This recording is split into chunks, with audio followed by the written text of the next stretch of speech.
नमस्कार. आज आपण एकदम चटपटीत अशा कैरीची रेसिपी पाहणार आहोत, जी तुम्ही जेवताना तोंडी लावण्यासाठी खाऊ शकता. चला तर रेसिपीला सुरुवात करूयात. इथे मी एक कैरी घेतलेली आहे. व्हिडिओ दाखवल्याप्रमाणे आपल्याला ती कट करून घ्यायची आहे. कैरी मी स्वच्छ पाण्याने धुवून घेतलेली होती. व्हिडिओ दाखवल्याप्रमाणे आपण याचे काप काढून घेणार आहोत. तुम्ही सुद्धा जर अशा पद्धतीने कैरी बनवत असाल तर कमेंट करून सांगायला विसरू नका.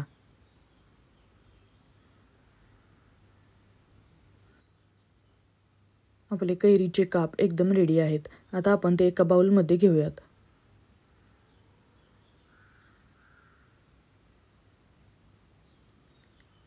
आता आपल्याला हे कैरीचे काप पाण्याने स्वच्छ धुवून घ्यायचे आहेत, जेणेकरून याचा आंबटपणा थोडासा कमी होईल. जर तुम्हाला धुवून घ्यायचे नसतील तर तुम्ही असेच वापरू शकता. आता आपण यातलं पूर्णपणे पाणी निथळून घेतलेलं आहे. इथे मी 1 चमचाभर कांदा लसूण मसाला घेतलेला आहे. तुम्ही मिरची पावडरसुद्धा वापरू शकता. पाव चमचा इथे मी हळद घेतलेली आहे व आता आपण यामध्ये चवीप्रमाणे मीठ घालणार आहोत. आता आपण यावर 1 चमचाभर तेल घेतलेलं आहे. आता आपण हे सर्व व्यवस्थित मिक्स करून घेऊयात व आपली चटपटीत अशी कैरी एकदम रेडी आहे.